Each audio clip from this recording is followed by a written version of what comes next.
Pakistan cricket at its best. 1 minute down, next minute up.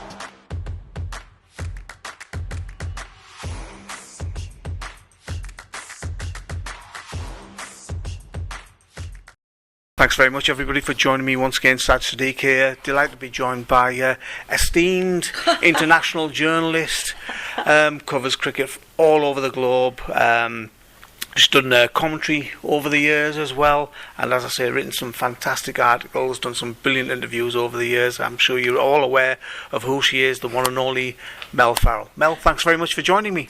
Well, I think it's all downhill from here after that introduction. You're too kind, Saj. I'm only saying the truth, Mel. Yes. Bless you. Mel, we're here at Headingley on day 2 for the Test match, England versus Pakistan, and it's just been so one-sided so far, hasn't it?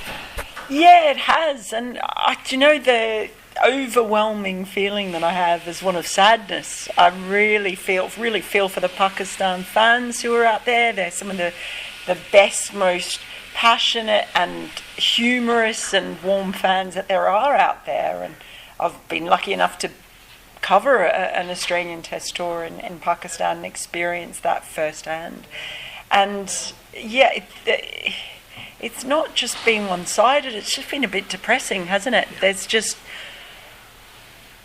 not been much in the way of any fight, and I think that's the thing that is really missing. Even when Pakistan have been beaten in other series that I've watched, they just look so completely deflated, and it's a bit sad to watch, I've got to say. Speaking of fans, I'm looking around the ground and there's so few Pakistani fans, which is incredible for me, having come to Headingley so many times to watch Pakistan over the years. I think that's a reflection on the state of Pakistan cricket and just how they've been performing. I guess that might be part of it. I mean, also, it'll be interesting to see once we go to Edgbaston, and we might get a bit more of an answer whether it is actually related to. We know that there have been a lot of issues here in Yorkshire specifically.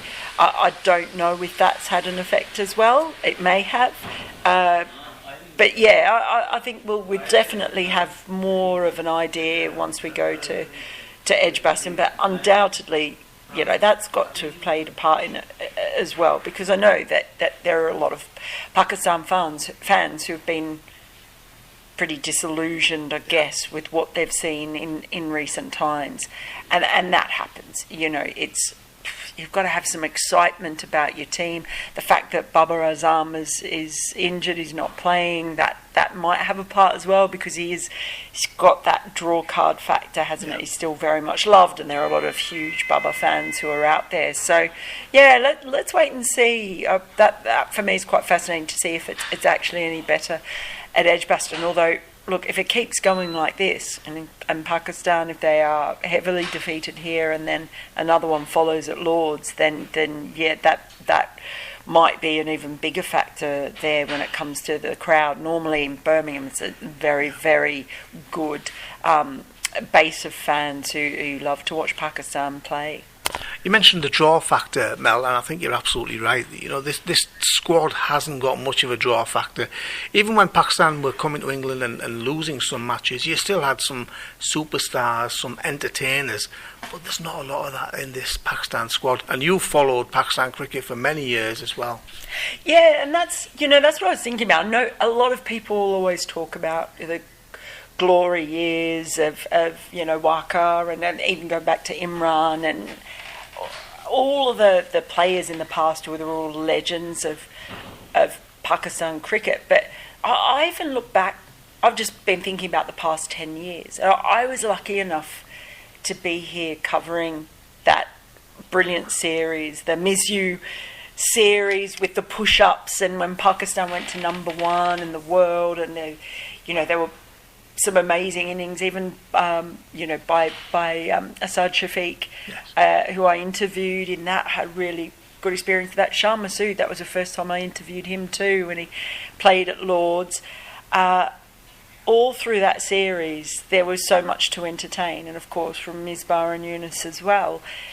And the entertainment factor of, the salutes, that nod there was to the training that they'd done on the military camp heading into that. And then in Australia, that the series where they almost pulled off the impossible chase in Brisbane came sort of so close in the end, and I sat with the Pakistan fans in the grounds and kind of wrote about this area that they called Little Pakistan on that last day, and then I go and I look at being there.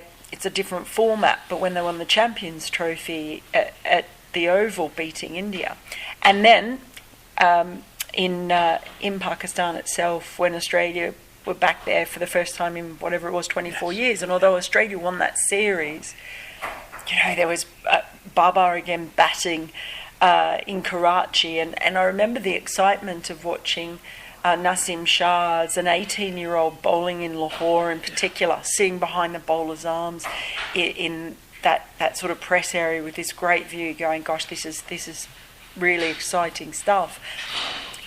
That for me is what is really sad, that there have been these talented players who could perform and put up a fight even in the past 10 years, so not going back to any of these glory days, but in the past 10 years. And where is that now? And it's something that we've all been asking, where is this now? And it's worrying signs. We've seen the decline of the West Indies over time, and even though they've had some good results, it's been a real battle. And are we seeing the same thing now for Pakistan? And I think that's what we're all wondering and hoping it isn't the case. But there's undoubtedly talent, we know that, but they all seem to be off doing other things at the moment.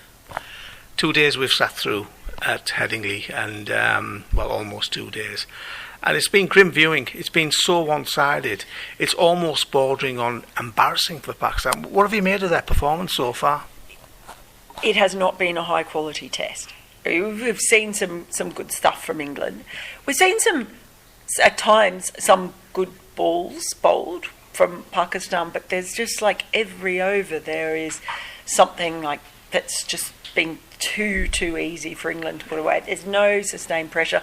I actually think it was all summed up in that moment that we had this afternoon, where Usman was bowled a full toss to Dan Lawrence, who played a rubbish shot coming down the pitch, and then the ball goes to Salman, who's celebrating a catch while Dan Lawrence is stranded in no man's land, and then he throws it and it hits Rizwan in the backside. And honestly, I turned to someone and said, this is one of those videos that the cricket district guys could put up in their That's So Village set. It was such bad cricket, the whole lot, and it kind of has been a bit emblematic. And look, we were talking about the fact, something about the Pakistan pace bowling attack, and it's not a pace bowling attack. There's three words there. There's bowling, I give them that, but there's no pace and there's no attack. So the great Meatloaf once, saying 2 out of 3 ain't bad, but 1 out of 3, that's you got to probably put that in the bad thing. I don't think Meatloaf would ever change it to say 1 out of 3 ain't bad. I mean, Pakistan, you've got to give them credit for trying out there. They're trying the best. There's a lot of youngsters out there. There's a lot of inexperienced guys out there. Some guys were playing their first test match in England. But when you are under the cosh, you've got to take your chances, haven't you? And Pakistan just haven't taken their chances. They haven't, and you're right. And I do genuinely, I really feel for the players. But when you have younger players come through, plenty of teams go through transition where they have to bring through young players, and that's very rarely an easy thing to do when you've got people coming in without the experience. In an ideal situation, what you then also have are senior players who are able to sort of take on the load and perform and kind of bring those young players through with some support. It's not always easy, and plenty of other teams kind of go through that and suffer bad times because of it as well.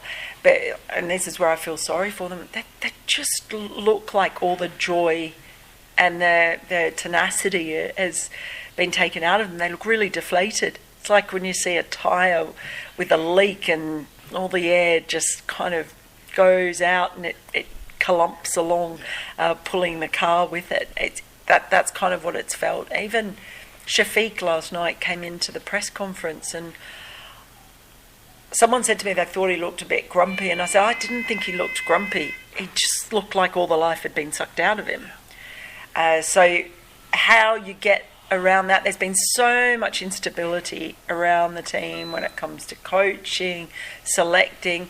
Look, there's always a bit of volatility around the Pakistan politics and cricket, we know that.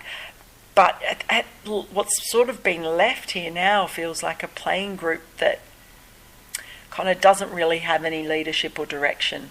And so when you've got young and inexperienced players coming into that situation, that's really tough for them, right? Yeah. I mean, they look like a team that have already lost this match, and they're, as I say, under the pump. How do you see the Test match going, and what can Pakistan take out of this? Because a heavy defeat is looming. A heavy defeat is looming, and I was even looking at it today with all the bad weather around this morning. I thought, this could stretch out a few things that could happen, but England are just cruising. They've lost a couple of wickets, sure, but they're so far ahead of the game, and this could be over on day 3 quite easily because they've been so under the cosh, and because you can't kind of see where the fire is going to come from, the big runs to sort of get them back into a position even to make England bat again. Yeah. It could be really grim, and the difficult thing there is that they've still got another 2 tests to go, so they've got to find something from somewhere. I don't know where they're going to find it from, whether a couple of their senior players can manage to sort of pull together and pull the younger players there, but they're not going to suddenly find more skillful, much faster bowlers. I know they've got other options in the squad. Where are they going to pull those from? And that's kind of a big question. So this could be a really grim tour. Look, it can also turn around massively, right? It really can. We've seen that happen before. A team suffering a big loss in the first test suddenly turns around and it seesaws. This feels a bit different to me, though. Going to Lord's next, where conditions where we saw in the test against New Zealand were devilishly difficult for batting. That can maybe turn it into a bit of a crapshoot, as they say, where you just a bowler like Mohammad Abbas could come in and take 6 wickets for not very many in conditions at Lord's if they're going to be like they have been. But it's an unknown factor.